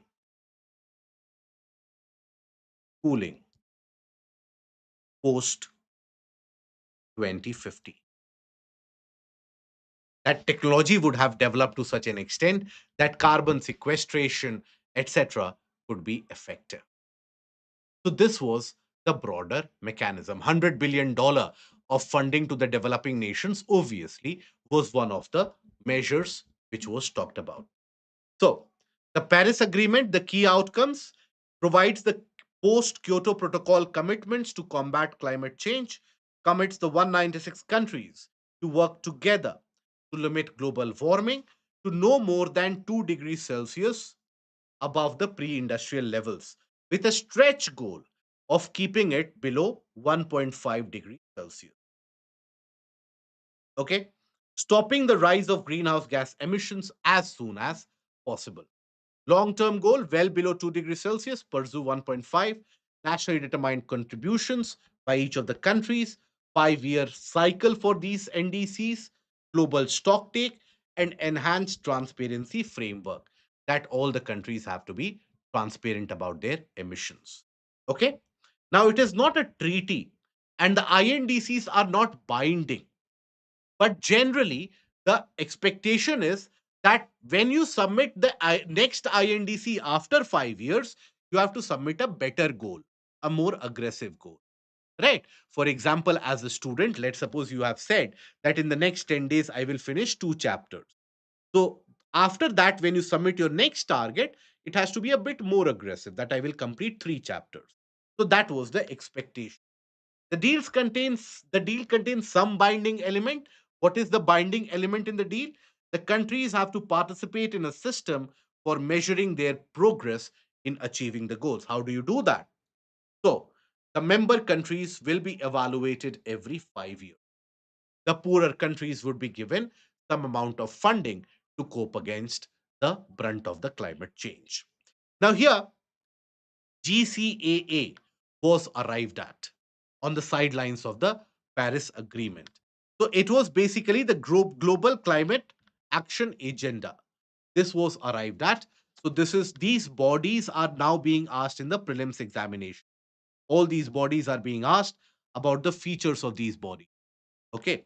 So umbrella framework to showcase voluntary climate actions by non-state actors. So annual tracking of progress by the countries and bridge between COP negotiations and what is the implementation which is happening on the ground. That is the work of GCAA. Track the progress. What is the progress? And every year when the COP negotiations are happening, in between that period of time, what is the implementation? Then once again, in 2016, you had the COP22, which was held in Marrakesh, Morocco. This time, the COP was held under a lot of confusion. And there was a lot of doubt whether you basically are still aligned to the Paris Agreement or not. Why? Because Barack Obama, who had steered this entire movement of Paris Agreement, Obama left office. And US was now being governed by one and only Donald Trump. And Donald Trump, not mindful of the fact that US was the one which was key in the Paris Agreement, decided to exit the Paris Agreement. So with the exit of US from the entire framework of Paris Agreement, the developed nations were in a doldrum, right? That whether we should we commit the funding or not. Developing nations were again in confusion that we were supposed to get some financial help. Now we won't get that financial help, right? So work program was initiated for drafting the Paris rule book for the rest of them. So political reaffirmation of the Paris Agreement was something which was worked upon. Now, here, Marrakesh Partnership for Global Climate Action was something which was arrived at. So, it includes what is this? So, it includes cities, regions, companies, civil society organizations, and various investors. It is an institutional platform to coordinate non state climate action. What do we mean by non state climate action? So, all the climate change, uh, fight against climate change that cannot only be led by the government itself, isn't it? As individual companies, also, you need to do something in order to fight against climate change. So that is where you had the non state climate action to support that, to coordinate that.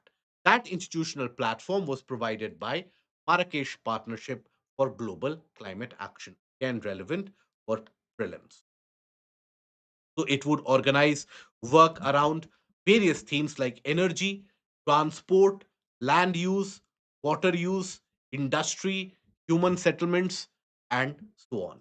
So first formal recognition that government alone, they are not sufficient to meet the climate goals. This was the Marrakesh Partnership for Global Climate Action. Okay. Then you had COP23, which was held in Bonn. Now, in this, small island developing states, they highlighted the vulnerability issue. And they basically highlighted the funding issues with GEF, funding issues with GEF, Global Environment Facility. That proper and timely funding was not being provided to the various different countries. Now, Ocean Pathway Partnership was arrived at, Talanoa Dialogue was being arrived at. What they are, we'll discuss that also. Enhanced visibility of indigenous people, the knowledge of the local population, the local community, and continued drafting of the Paris rulebook because Paris agreement was to be implemented post 2019 and 2020. Okay, so here, first of all, Talanoa Dialogue, again important for your prelims examination. So Talanoa Dialogue, that was launched. And mind you, at this point of time, Conference of Parties number 23, it was held in Bonn, but basically the presidency was with Fiji. Fiji had presidency. But Fiji could not hold this. So that is why it was held in Bonn in Germany. Okay. So Talanoa Dialogue. So governments plus various different cities, organizations, business, NGOs, all of them, they came together to develop a story-based dialogue format overall, rooted basically in the local traditions of the Pacific Islands. It was held in Fiji. Fiji is an island nation in Pacific. So that is where the interest of these particular nations were at the forefront. That is why you also had the Ocean Pathway Partnership, linking oceans to climate change. Discussions basically about the ocean as acidification, ocean as carbon sinks and carbon emitters, that was on the forefront.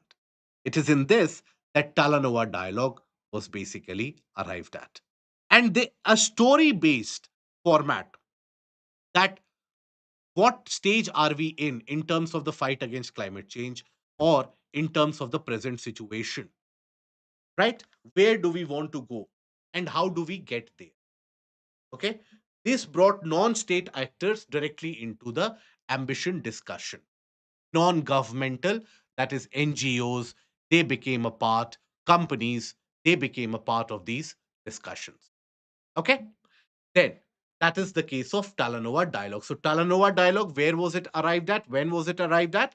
At Conference of Parties number 23, which was held in Bonn in Germany. Okay. Then Ocean Pathway Partnership. This was also arrived at under the presidency of Fiji. Conference of Parties number 23 itself. Coastal cities, island states, NGOs, researchers. Basically, because of climate change, the ocean water is also rising, right? So, for example, Tuvalu. Tuvalu is one of those small islands which will get completely submerged under ocean.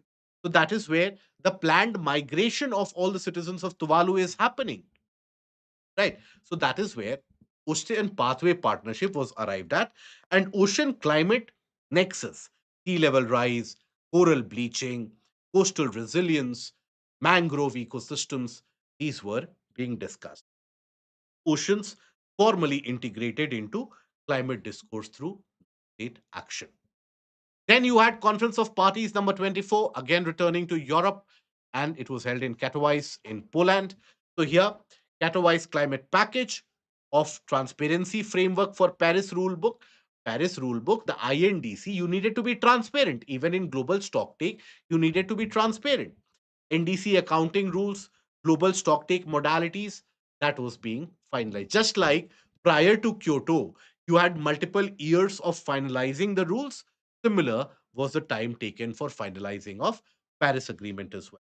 IPCC special report on 1.5 degrees Celsius pathway, what needs to be done by the various countries in order to restrict the warming by 1.5 degrees Celsius, that was accepted.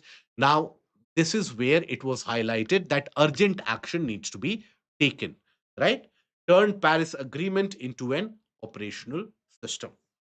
Now, here, some of the organizations which were basically arrived at. That is Powering Past Coal Alliance, right? PPCA.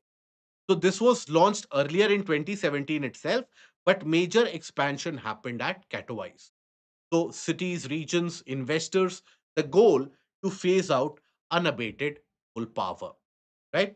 Demonstrated subnational leadership, even if the national governments are not aligned. And this became important and prominent when you had US withdrawing from the Paris Agreement. So multiple states of US, they said that even if Donald Trump doesn't agree, as a state, we will do, or as a company, we are responsible for climate. So we will basically take our own actions, we will take our own measures in the fight against climate change. Now, then COP25, Chile's presidency, the COP happened in Madrid, in Spain. So the focus of the negotiation was Article 6. Article 6, which talked about the utility of the carbon markets, right? Because you basically needed to have the emission trading, etc., to continue, and the developed nations were not on the same page in this. So that is where the negotiations did fail in this. Okay. Now, pre 2020 ambition and loss and damage was also something which was discussed. So, Chile Madrid time for action declaration, enhanced focus on loss and damage fund. And that is where major actions were not taken, major decisions were not arrived at this conference of party. Here, however, Climate Ambition Alliance, that was arrived at. Again, important for your prelims. Okay. Climate Ambition Alliance was arrived at. So here, the goal was net zero emissions by 20. Various groupings they came together and they kept the ambition alive despite any lack of any outcome from the COP25, because they were seeing that there's a political deadlock in terms of negotiation for Article 6. There is no major action which is being attained. There is no major outcome which is being attained at the COP25. Article 6 is held in abeyance. So no countries are ready to negotiate anymore. So that is why some of the cities, the companies, the non state actors, they basically got together to commit for net zero emission of 2050. Then, after the Paris Agreement, possibly one of the most important conference of parties held to date was the post-COVID period Conference of Parties number 26, which was held in Glasgow in UK. This was held in December 2021. By this point of time, the world had almost had 5 years since the Paris Agreement was signed. India as a country had overachieved its nationally determined contribution. So India expected a pat on its back. Whereas major economies, major global economies like the US, etc., they had floundered, right? They had not met the ambition. So that is where India was met with a surprise. Now, prior to this 2021 meet, there was a flurry of global leaders, European and American leaders into India. Joe Biden had come into power. US again became a part of the Paris Agreement. And by this point of time, multiple different Democrat leaders from US, from UK, all of them were coming to India to convince India that do declare 2050 as your net zero ambition, net zero target. Now, India was taken by surprise because India thought that when it came to Paris Agreement, INDC were the key focus. But because the other countries had not achieved their INDC standards, that is where they shifted the goal. But India held firm. And few days before this, China had declared its ambition. that we will be carbon neutral or net zero emission we will achieve by 2060. So the world leaders were pressuring India that look, China is a different case altogether. You are a democracy. So you say 2050, that will be a kind of a win win for everyone. They wanted to save face and they wanted to show that we are the ones who have convinced India. But India said that we will basically become carbon neutral or net zero emission by 2070. Okay, because we need to take care of the poorer population. That angered the Western world such an extent. A host of articles, paid articles, etc., were written about how India is a burden to the developing world, how India will get trapped in the middle income economy, how India is a failed democracy, and so on and so forth. Right? So, in this Glasgow, you had various outcomes. The Glasgow Climate Pact. Now, first ever UN decision to mention coal, phase down of coal, call to revisit and strengthen NDC by 2022. Article 6 was now finalized. What was not finalized or negotiated in Madrid, this was finalized in Glasgow. India declared the Panchamrit mission. What was the Panchamrit mission? Reach non fossil fuel energy capacity of 500 gigawatts by 2030. Fulfill 50% energy requirements via renewable energy by 2030. Reduce 1 billion carbon emissions by 2030. Reduce carbon intensity of the GDP below 45% by 2030 and achieve net zero status by 20. These were the Panchamrit goals. This was asked in the mains examination that year as well. And even in 2025, this had been asked in the mains examination. So that is how major these ambitions and the goal declaration by India has been. Okay. Now, major side initiatives, global methane pledge was arrived at in order to reduce the methane emissions by 30%. India is not a party to it. US, EU, etc., they were a part of it. Glasgow leaders declaration on forest and land use and coalition for net zero. European nations became a part of coalition for net zero. So what each of them are? Global Methane Pledge. It was launched at Conference of Parties number 26 by the US and the EU. Now, this entire Conference of Parties was held in December. US and EU, they had started discussing about the Global Methane Pledge from September itself. India was not made a party to those initial discussions. India was informed about it in December and was asked to become a party to the Global Methane Pledge. Now, methane emissions, the emissions were being targeted, that was from agriculture, energy, and waste. Now, India's agricultural sector is very sensitive, politically also, and overall for the economy also. So that is why India said we are not going to be a part of this kind of methane emission pledge, right? But what is the global methane pledge? Participating countries committed to reduce the methane emissions by at least 30% from 2020 levels by the year 2030. Methane, what is it? Short lived gas, we have discussed, but it is very potent in terms of global. Coalition for net zero. So basically, this was after China had said we will achieve net zero by 2060. India had said we will achieve net zero by 2070. So UN backed alliance operating under the Race to Zero campaign. I will tell you what is Race to Zero campaign as well. Right? It brings together countries, cities, companies, investors, banks, etc. to achieve that net zero by 2050 or if possible even earlier. So, participation, national governments would pledge economy wide net zero targets, right? Initiatives like C40 cities. Now, this is a grouping of the mayors of the 40 cities across the globe in order to reduce the emission and in order to have their own independent fight against climate change via alliances aligned with science based target initiative and financing through platforms such as GFANS, that is Glasgow financial alliance for net zero? This was also asked in the prelims exam. So, what I'm trying to indicate to you that not just the major outcomes, but even these side outcomes, these side alliances, they are important for your prelims exam as well. Now, race to zero.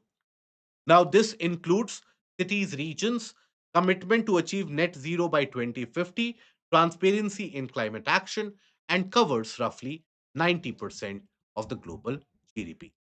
Race to resilience, climate adaptation, right? The aim to make 4 billion people resilient against climate change by 2030 and counterbalance the mitigation heavy, right? Then you had GFANS, that is Glasgow Financial Alliance for Net Zero, consists of banks, insurers, and asset managers to provide financing to achieve net zero. The entire Glasgow Conference of Party revolved around the net zero mechanism, align trillions of dollars with net zero pathways. However, many different companies, there were allegations that even oil producing companies, they were basically aligning with this target, and there were greenwashing concerns. What is greenwashing? That you are doing something in order to hide the climate damaging activities that you have been doing. So that greenwashing, that was something which was apparent by many of the countries. Okay. Then after that, you had another LND, that is the loss and damage COP, that was COP 27, which was held in the resort town of Sharm el Sheikh in Egypt in 2022.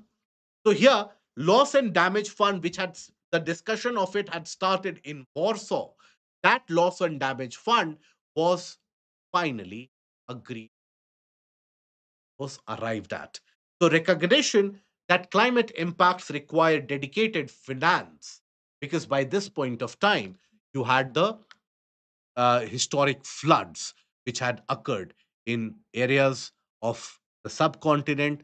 Lot of typhoons had occurred in the region of the Pacific and the region of the Western Pacific. So they were suffering already. So that is where loss and damage was basically agreed upon. It was still not operationalized, it was agreed upon. Sharm el Sheikh Implementation Plan, Transitional Committee to Operationalize Loss and Damage Fund. Okay, so this is the broader summary of the important COPs up till 2022, starting with 1992, first COP in 1995, Kyoto Protocol in 1997.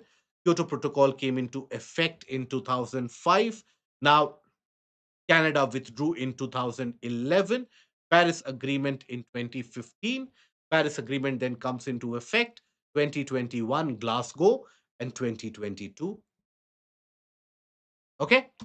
Then Sharm el Sheikh adaptation agenda. So governments and the cities, along with the NGOs, they worked with that adaptation in terms of the food security, water availability, health requirements, infrastructure, and also in terms of adaptation delivery. So that was the Sharm el Sheikh adaptation agenda. Now, at the sideline of this Sharm el Sheikh itself, another organization was created, and that was created, championed by UAE. I will write it here, championed by UAE and Indonesia, and that was Mangrove Alliance for Climate, for Climate, MAC. Post COP 27, initiated by UAE and Indonesia to bring coastal resilience,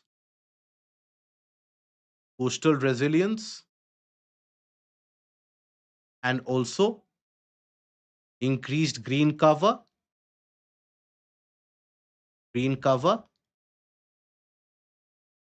India is also a member, is a member. Now, why was it being done? Because the next conference of parties would be hosted by UAE. The Conference of Parties number 28 was hosted by UAE at Dubai. This was controversial because UAE, an oil producing nation, and that is where fight against climate change is basically fight against the use of fossil fuel, isn't it?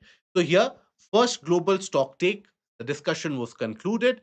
It was recognized that the world is extremely away from achieving 1.5 degrees Celsius requirement, call to transition away from the fossil fuels, right? Operationalization of loss and damage fund was done here. Countries like Japan, they committed to this, committed a fund. Like Japan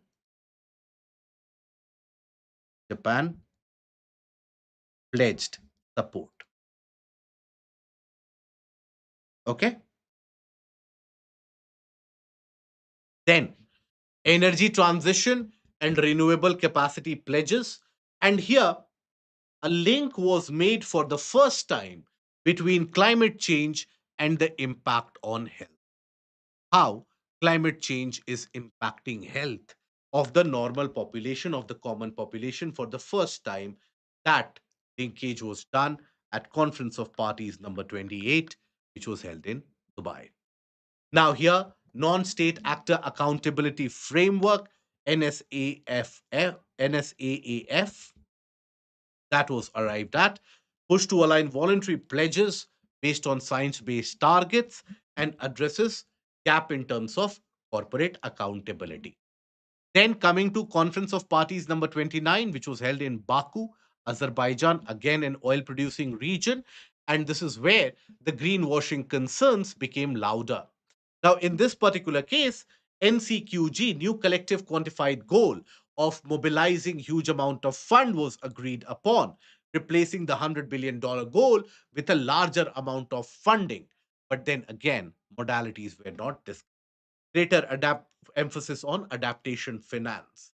Now, here, the discussion has started on what to do after 2025. Now, obviously, global stock take was something which was not done comprehensively. So, what to do after 2025? That is from next year. But again, US had withdrawn.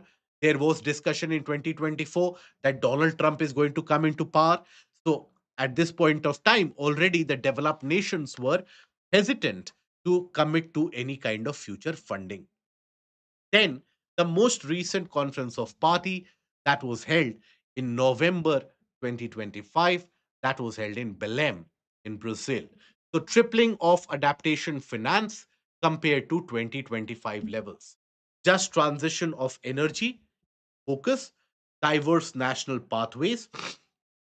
That and this is where countries like India, they advocated that look, what Germany's pathway or UK's pathway for fight against climate change would be, India and Nigeria's pathway would be very different because the requirement is very different. Okay. So sustainable fuels were in focus. Tropical Forest Forever facility. Now we have done a very detailed video on Conference of Parties number 30, the key outcomes, and also what India did. So the link for that will be provided in the description. You can check it out also. Now, Tropical Forest Forever facility, this is basically a new innovative mechanism where you will basically have the tropical countries, equatorial countries, and tropical countries being paid for the forest upkeep because clearly Red Plus campaign has also not worked and succeeded to that extent. And the money which would be paid would be roughly around $4 per hectare per year, right? Baku to Belém roadmap in terms of galvanizing of the finances were discussed, and Belém declaration on global green industrialization was done. For sustainable fuel, this was something which was also co sponsored by India. That is where Belém Forex initiative was arrived at. What was this? Countries committed to quadruple the use of sustainable fuels like synthetic fuels, biofuels, hydrogen, green methane, etc. Quadruple means make it four times by the year 2035 as compared to the 2024 levels. Okay. And this pledge would include future fuel action plan. Till now, it has been endorsed by 23 countries. Okay. So when it comes to Belém, two of the initiatives that you need to retain is Tropical Forest Forever Facility and the Belém X initiative. These are the two initiatives that you need to retain. They are important both for your prelims as well as for your mains exam. Okay. And this is basically the summarization of the Conference of Parties from 2015 all the way till 2025. So here you will find that Loss and Damage Fund, Conference of Parties number 27, Sharm el Sheikh. The Paris Rule Book was something discussed in COP 24. So, like that, you have in Conference of Parties number 29 in Baku, the new climate quantified goal. Okay. So, that basically brings us to the end of the discussion now. Now, what have we discussed? The entire history of all the Conference of Parties from Berlin to Belém. And we have discussed the key pointers, major outcomes. Okay. Now, whatever has been the discussion, just ensure that you are up to date with this. And that is all that you need to know, be it for the prelims, be it for the mains examination, be it for 2026, or be it for 2027. I hope this has been valuable for your preparation. If you have liked the content, don't forget to click on the like, share, and the subscribe button. And do let us know about your opinion of the content in the comment section below. Till we meet again, do take care of yourself and wishing you guys in advance a very happy new year. Thank you and goodbye.